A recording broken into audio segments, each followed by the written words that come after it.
So, Leap of Faith, I have written 4 books, and mostly memoir, autobiographical stuff, and I always thought that if you were a real writer, then you should write a novel. Like, you weren't a serious writer unless you wrote a novel, and I never had any desire in the past 15 years that I've been writing to write a novel at all. I've seen, like, I couldn't think of what a story would be that, like, my brain didn't work that way. And all suddenly, maybe about a year and a half ago, I had this idea, and I kept having ideas about this character, and this setting, and this place, and I could see so far into the future that I realized that I had started writing a novel. And in the publishing industry, it's a lot easier to sell a nonfiction book. Like the book that I did about the self-help industry, you can basically say, so for 1 year, I'm going to try out all these different self-help things. I'm going to go on the Richard Simmons fitness cruise, and I'm going to, go to the Susie Orman symposium, and I'm going to go to a Deepak Chopra thing or whatever, and then they can, based on that, just go, oh, that sounds like a good idea, and you can, write a little bit of it and sell it. But for me to write a novel, even though I publish these other books, there's no one is going to publish it unless I write the entire thing and it's actually good.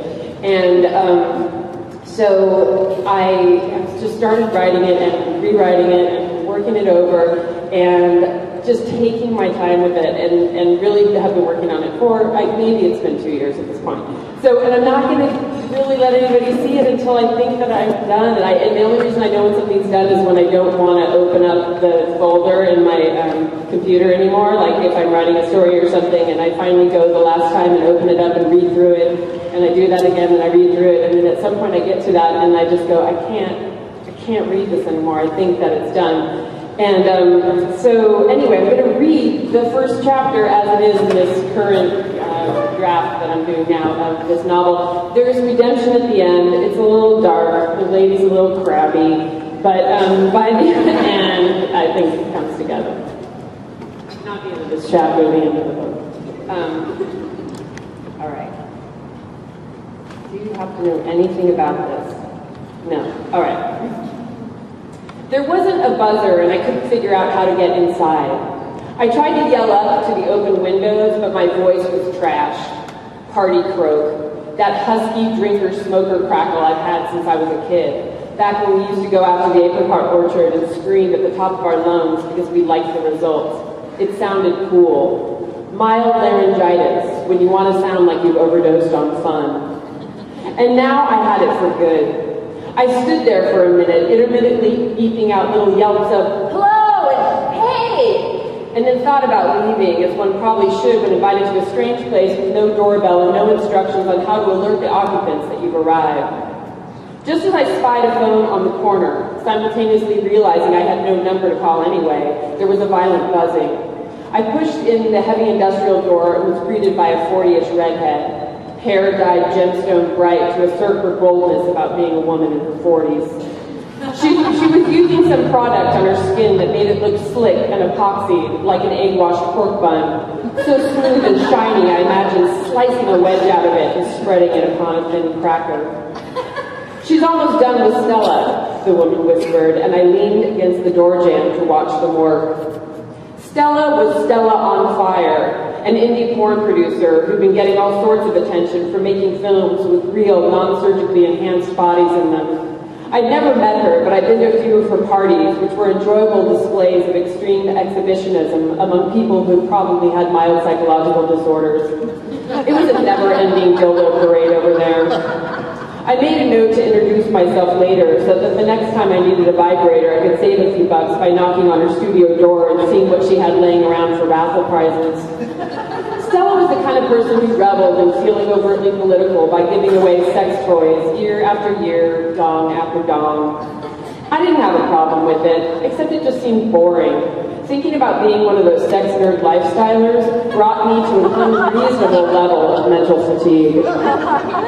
She was a truly great-looking individual, Stella was. One of those Amazons with a forehead a mile wide and fierce man-hands that should either be slapping the shit out of some well-deserving simp for money or directing traffic under the Arc de Triomphe. I could have watched her move all afternoon. In fact, I wish I were invisible so I didn't have to be seen looking this hard. I pumped myself some coffee from one of those thermos silos and returned back to my spot. Man, that girl had this particular scene so dialed. She knew how to push and pull and suck and tilt and preen and lift. When to be the lady on the bow of a ship and when to collapse into a vulnerable heap, making her body fold onto itself like a magician's discarded cape. Abracadabra, now I'm a puddle of alabaster flesh. She'd made it all the way through the 90s without a single tattoo. Miraculous. The strange thing was I was just as taken with the photographer. Maybe it was a hormone surge or I hadn't had enough coffee, but I was deeply affected. Her ability to command my attention while her face was obscured by an enormous Nikon, her body moving in a series of economical twists and pivots, it made me want to be her. She was quiet, behind the scenes, dedicated, in charge, far from who I realized I was. What do you want to do, the makeup woman asked me. I'm Tanya, by the way. What do I want to do? I felt dumb. I didn't get it. I guess I'm just here getting my picture taken. Right, she said gently. But do you want to do anything? Like, do you have a concept? I turned my gaze back to the women on the floor. Totally different energies, but both so compelling. Like John and Yoko, JFK and Jackie, that guy who sold dope on my street and his lady friend, Universe, Michael Jackson and Bubbles. See how she's doing all the pictures against that green screen? That's so they can just fly any weird thing into the background, give everybody a different environment or whatever. New technology. This is just the beginning of it feeling inescapable. The photographer was getting frustrated with her camera. I found out later, after she killed herself, that this was the first time she had to work digitally. I could tell she hated being able to see what she was doing as she was doing it, like it was messing up her intuitive mojo. Even now, I can't get it out of my mind, the way she kept looking at the image on her display and then trying to shake it off. So depending on what you brought to wear, Tony continued, we can do makeup to fit with that. The truth was, I didn't bring anything else to wear, and I didn't want makeup. I wore what I thought I should wear for the picture, which was yet another version of what I wore every day, a t-shirt and jeans and boots. Not that I was completely without artifice, no. Everything I had on was quite purposely old and a little fucked up. The t-shirt was from the boys section of the Salvation Army, an old elementary school gym shirt that all the letters had faded from. Now you see these everywhere, brand new from a variety of giant retail stores, intentionally distressed by an 11-year-old girl in the Dominican Republic. Or I guess the 11-year-old just pushes the button on the distressing machine. The jeans were Levi's that I borrowed from my high school boyfriend and never returned, and then a pair of black motorcycle boots, to this day my most expensive clothing purchase that I bought from a motorcycle shop by the Oakland airport. Of course, the guy asked me what kind of bike I rode, and I had to admit that I had taken public transportation. Looks like we got another poser over here. He laughed as the lady rung me up. She handed me back my credit card and smiled her sweet gray smile. Don't listen to him, she said. People like you keep us in business. I let Tanya put some powder on me to suck the shininess out, but I refused her suggestion of a hot pink feather boa or a pair of oversized sunglasses. Tools of the tools. When I stepped out onto the floor in front of the green screen, I tried to be loose, sort of like when you've downed a quick airplane miniature before going to a stranger's party. Is that called preloading, pretoxing? I think that's the thing, the photographer said. What you're doing right now. Keep not smiling if you want. I think I was having a peak experience at that point. A phrase I once heard a New Age shaman say, referring to the beginning of one's decline, on this wintry day in a warehouse, getting my picture taken with the rest of the winners. I had gotten up that afternoon as I always did, the darkness of my cave room never ceasing to impress me.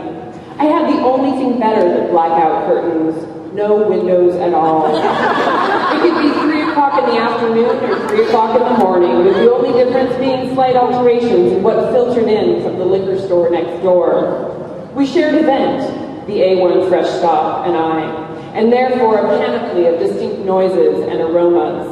I can only begin to imagine what must have been seeping into my dreams for the last 16 years. I had seen Arnie on my way there, my favorite guy from the street. who initiated a low-key knuckle bump, a greeting that felt perfectly natural with him, though I was certain I would never exchange one with anyone else on earth, and so far I've been right. "Where are you headed, girl?" I told him about the choreographer, the quartet of bass clarinets, the guerrilla environmentalist, the faux comedian, the tranny club promoter, the tamale lady, the graffiti artist, and me. We had all won awards from the weekly newspaper for their annual IT issue. "Oh no," I said right to the lady editor's face when she stopped into the bar to tell me. "Can you just tell me this isn't some kind of veiled insult or inside joke?" "You're the it pal," she smiled. "You know, the person to call when you want to know what's happening. The one who's always at the best shows and parties." This news made me break into a flop sweat. It was sort of like an it girl, she explained, but after some heated inter-office discussion about whether it was sexist to refer to a 30-year-old woman as a girl, they settled on it pal. And where did I stand on the issue, she wondered. Was it sexist? I wasn't sure if it was or not, so I simply said, "I've come to find that question exhausting." Arnie laughed when I told him about it. "Sounds like the pet rock or the chia pet or something," he said. "Be the first on your block to have an it pal. All right now, it pal always knows where the party at." So I stood there with that camera pointed at me and tried to look through her, or through the camera and then through her, through the brick wall of the studio and then out onto the alley with the people in wheelchairs, where there were people in wheelchairs with their heads taped up, hacking coughs and oozing gauze and coffee cups and beer bottles and a lot of freebase, like triage at an outdoor hospital. I peed in that alley once, not super drunk, but just annoyed that to get to the bathroom in the bar around the corner, I had to go across the stage while the bands were playing. All I was trying to do was not get in anyone's way, but I wound up getting a fine for public urination, paid off in community service by picking up trash in Golden Gate Park. A few more frames and the photo shoot was done. I walked out of the studio saying hey to the guy who'd been voted It Tagger on his way in. His real name was Braden, I think, from Hayward, and he was famous for spray painting the same bowl of ramen noodles on buses and billboards. What happened over the next few weeks before the paper came out is muddy. It's not as if I were drinking all the time, only at night, but there are so many blurry areas from constantly being in motion that it's pointless to try and remember specifics. They come in flashes. According to trustworthy sources, I was never still, not even when I slept. And I had become that person who meets you for the fourth time and says, "Nice to see you," because you look vaguely familiar, and the circumstances are such that it's highly likely that we've met before. Eventually, I learned to admit this lameness of remembering people right off the bat. A simple, "I'm terrible, I'm sorry," followed by a crooked face that made the person glad that their face didn't look like mine, therefore disarming them a little. Another trick was to pretend that you were a director, framing your shot around a person like you were trying to place them in the movie of your life. This I learned from a drummer I'd slept with after he'd swung back through on another U.S. tour. He held his hands up to my face, trying to pinpoint me about 6 months after I'd climbed into his bunk on the tour bus on O'Farrell Street. I still don't know why people get offended when you don't remember them. It always feels like a relief to me when somebody forgets, not an insult. It's like getting away with something, like, thank God I've done nothing memorable. And now my picture was going to be in the paper, and they could manipulate it any way they wanted to.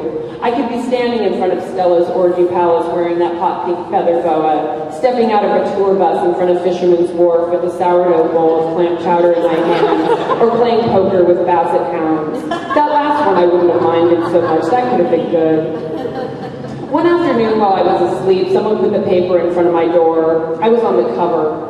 Instead of flying in a background like the makeup woman said they would, the background was just the green screen. Some kind of heavy-handed postmodern commentary, I suppose. I looked blank, semi-attractive maybe, but I think that's just because I have big eyes, and you'll notice in life that people often mistake having large eyes for being pretty. The resulting reaction from certain members of my community was the kind of mild outrage that erupts when there are a lot of talented people working hard and not making any money in a city that prides itself on its outsiderness. The consensus was, why not put somebody on the cover who had actually contributed something? It's not like I did nothing. I just did nothing singularly well. I helped hang art shows, I sang backup for bands, I DJ'd at clubs, I threw parties at the warehouse constantly and let people come over to use the space.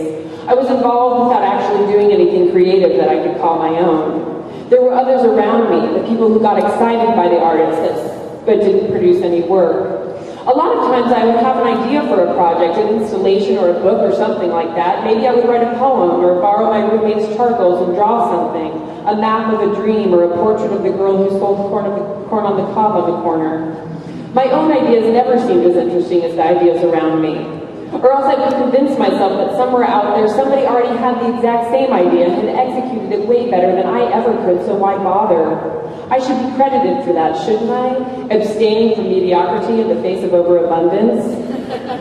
I'm not sure what I feel about those years, that they're over and I had a lot of fun. The time of my life, I'm guessing. I've seen the pictures. My mouth is usually wide open, laughing or talking or drinking or exhaling smoke. Maybe it wasn't the art itself I was ever getting excited about, but just the energy, the frenzy, the drama, the idea that so many people surrounding me were having ideas. Being in the middle of a big idea tornado. And I secretly hoped that I was giving them ideas, lots of ideas, that I, just by virtue of walking around the sidewalk, pushing my bangs out of my eyes, smoking cigarettes and downing another can of beer, I was somehow helping them realize their creative dreams by just being there. That I played a part that wasn't audience or really even muse. Part of me was actually in the paint, or the chord, or the words, or the sweat, even in the fucking meringue and those pistachio cookies they made at the bakery on 17th Street. I sit here and I think about it, and I really believe that I was.